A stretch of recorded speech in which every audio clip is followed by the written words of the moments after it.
you're having an argument with your partner, and you say, you're a stupid person, and you've always been a stupid person, and as far as I can tell, as far into the future as I can see, you're going to remain a stupid person. So what are they supposed to do? What are they going to do when you say that? They're going to cry, like if you mean it. They're going to get angry, if you mean it. And they're not like you very much.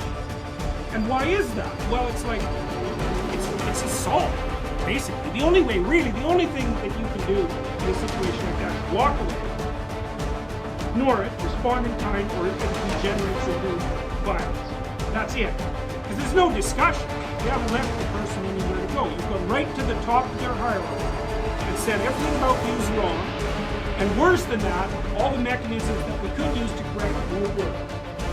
So, those are fighting words. So don't do that unless you want to have a fight.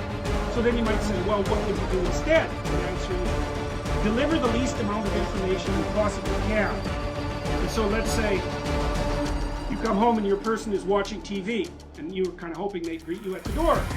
You shouldn't break down into tears and say, you're a stupid person. You've always been a stupid person, and you're going to be a stupid person in the future. You should say, I have this peculiarity, and that is that when I come home, I don't have enough confidence to just be happy. I would like you to come and say, just shut the TV off for 2 minutes, come to the front door and say, hello. Then you can go back and watch your TV. Would it be okay if you did that? And they'll think, well, you'll have to pay for it somehow. But then they'll probably do it. And so, but the thing is you've got to specify the routine that you want transformed at the highest possible level of resolution, and you want to recommend the minimal necessary change that will satisfy you. So you can't say, if you loved me, you'd know how to greet me at the door. Not helpful, because they're stupid. Right? And so are you. So you have to spell it out. It's like, what do you want? Exactly. What would make you satisfied? And then you have to have your person like grudgingly practice that a few times, and you have to let them do it very badly and also in a bad temper, and then you have to reward them for it, and then maybe 3 months later they'll do it properly. But people love reward, and they love attention. People love attention more than anything else. And so if you watch through the day, and when your partner does something that's good, say, man, that was good, or something like that. You can be inventive, and then they'll do it more. And if you do that a whole bunch, like for a year, they'll be doing things that are good for you just all the time. But you have to be patient, which is very annoying, and you have to suppress your response to only respond to negative things. You know, because what we know about the expectancy models is that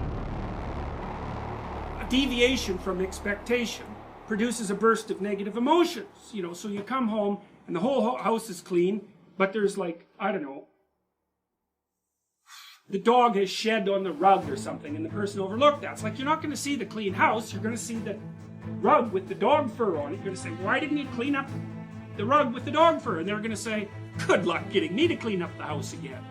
And you know, because the thing is the exception stands out, and what's done doesn't. And the reason for that is you can just ignore what's done, because it's done. It doesn't get in your way, so it gets invisible really quickly.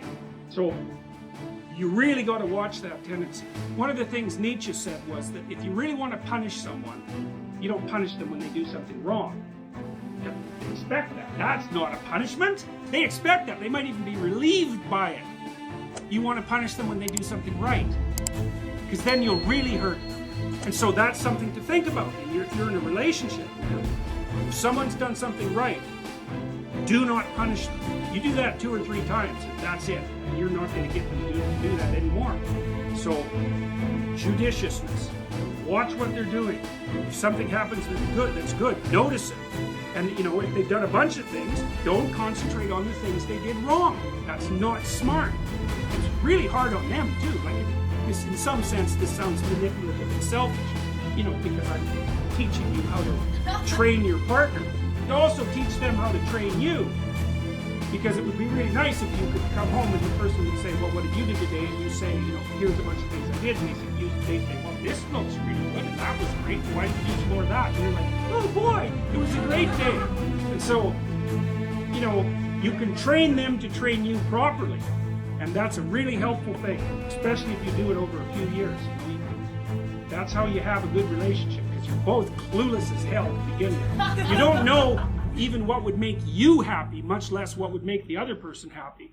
And so you got to figure these things out bit by bit, and then you have to inform each other, and then you have to be patient enough to let your partner do these things really badly. I'll give you another example.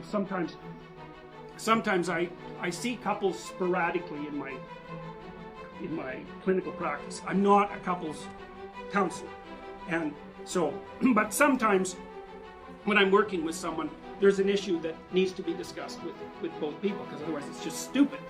And one of the things I often recommend to people, especially once they have kids, is that they set aside, to use an anachronistic phrase, date nights.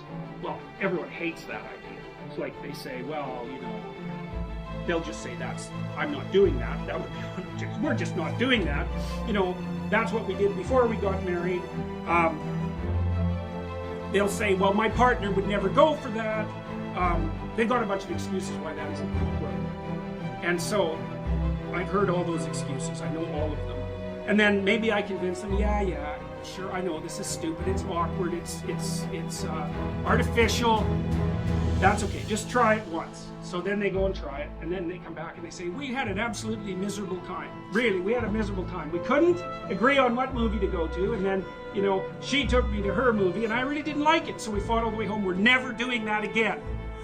And I say, well, really? You've got 30 years, 400 days, that's 12,000 days. Okay, so you're not going to do that. You're going to spend the next 12,000 days without having any real romantic evenings and interactions with your spouse. That's your plan. You know, people can go for a long time with no romance at all. Say, well, no, maybe we'd like some of that. Well, how much? Once a year? Well, no. Once a month?